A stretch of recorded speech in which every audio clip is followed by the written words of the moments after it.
Imagine waking up 20,000 years ago. There are no clocks hanging on the wall, no calendars to flip, no phones reminding you of the date, not even numbers to count the years. Yet somehow, your survival depends on knowing exactly when winter is coming. If you leave too early, you'll waste precious food. If you leave too late, the rivers will freeze, animals will disappear, and your family could starve. So here's the mystery. How did ancient humans measure time when time itself couldn't be seen? The answer is far more surprising than simply watching the sun. In fact, the first clock wasn't built by human hands. It had been hanging above their heads all along. Every morning, the sun climbed into the sky. Every evening, it disappeared beyond the horizon. To us, that's ordinary. To ancient humans, it was the world's first reliable schedule. Long before anyone understood astronomy, people noticed patterns. When shadows were short, the middle of the day had arrived. When shadows stretched across the ground, evening was approaching.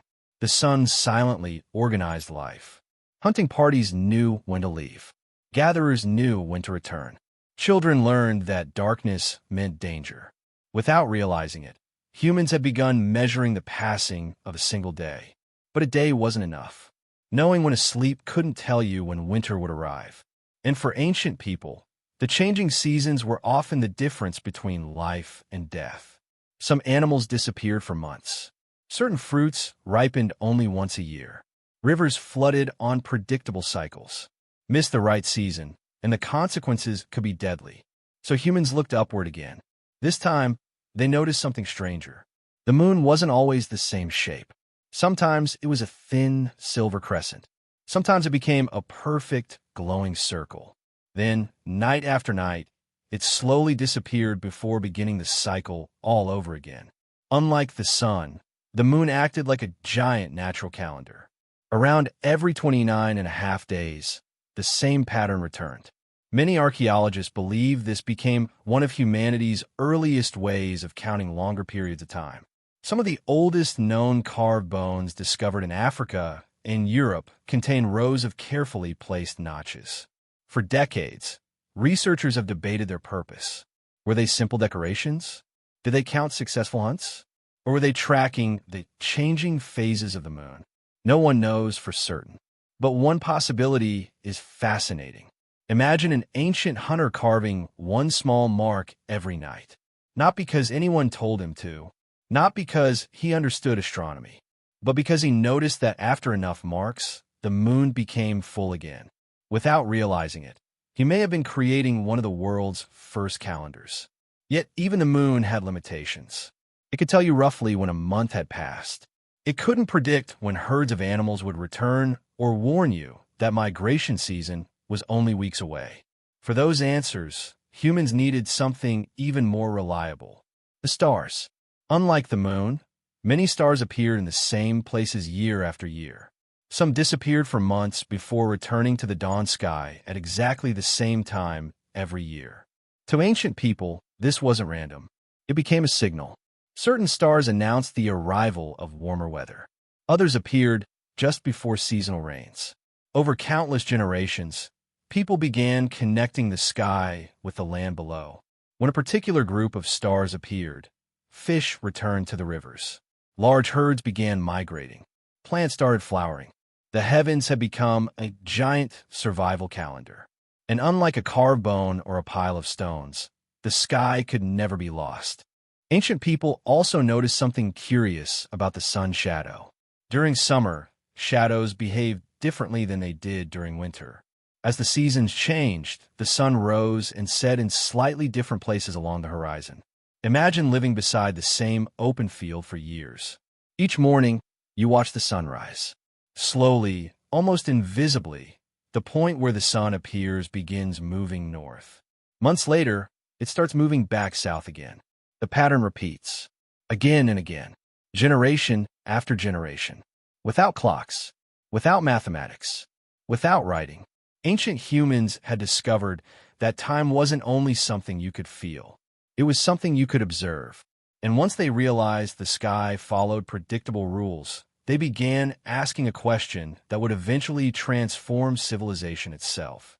Could time be measured with something they built? The answer was yes. Long before gears, springs, and ticking clocks, humans began building giant markers that worked with the sky itself. Instead of measuring minutes, they measured moments that truly mattered. Across Europe, Asia, Africa, and the Americas, ancient people started arranging stones, wooden posts, and monuments in carefully chosen positions.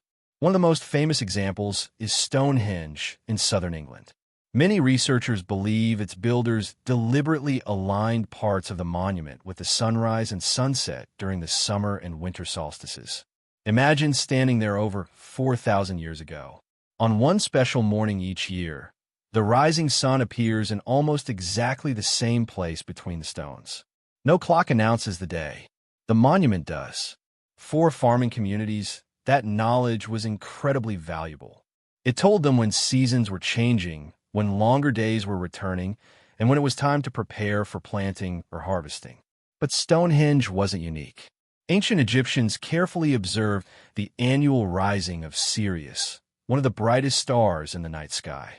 Its appearance just before sunrise closely matched the flooding of the Nile, the flood that brought fertile soil and made agriculture possible across Egypt. Thousands of kilometers away, the ancient Maya tracked the movements of the sun, moon, and Venus with astonishing precision. Their calendars became some of the most accurate in the ancient world. In China, astronomers recorded eclipses and planetary movements for centuries. In Australia, Aboriginal communities passed detailed astronomical knowledge through songs and stories, using the sky to navigate vast landscapes and track seasonal change. Different civilizations, different cultures, yet they all reached the same conclusion. If you understood the sky, you understood time. But perhaps the greatest timekeepers were not monuments or stars. They were nature itself. Ancient humans noticed that birds returned at nearly the same time every year. Trees flowered in predictable seasons. Certain insects appeared only during warmer months. The natural world became a living calendar. This knowledge was so valuable it was passed from one generation to the next, not through books or schools, but through stories. Parents taught children which stars signaled winter. Elders explained when the moon would become full. In many ways, memory became humanity's first library. Then, around 5,000 years ago, some civilizations began writing these observations down. Calendars replaced memory. Sundials appeared, then water clocks, hourglasses, and eventually the mechanical clocks that divided days into hours and minutes. But none of those inventions appeared overnight. They were built upon thousands of years of careful observation by people who never owned a single clock. The most important lesson ancient humans discovered wasn't how to count time. It was that time follows patterns. The sun always rises. The moon always changes. The seasons always return. Those repeating cycles allowed humanity to hunt more successfully, grow crops, build civilizations, and eventually explore the universe itself.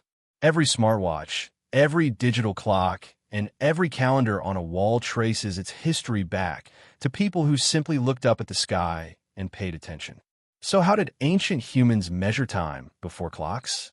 They measured shadows stretching across the ground. They counted the changing face of the moon. They memorized the return of familiar stars. They watched rivers flood, flowers bloom, and winters fade into spring. Most importantly, they realized that nature was keeping time long before humans ever tried to. The first clock wasn't made of wood, or stone, or metal. It wasn't invented by a king, a scientist, or an engineer. It was the universe itself. And all ancient humans had to do was learn how to read it.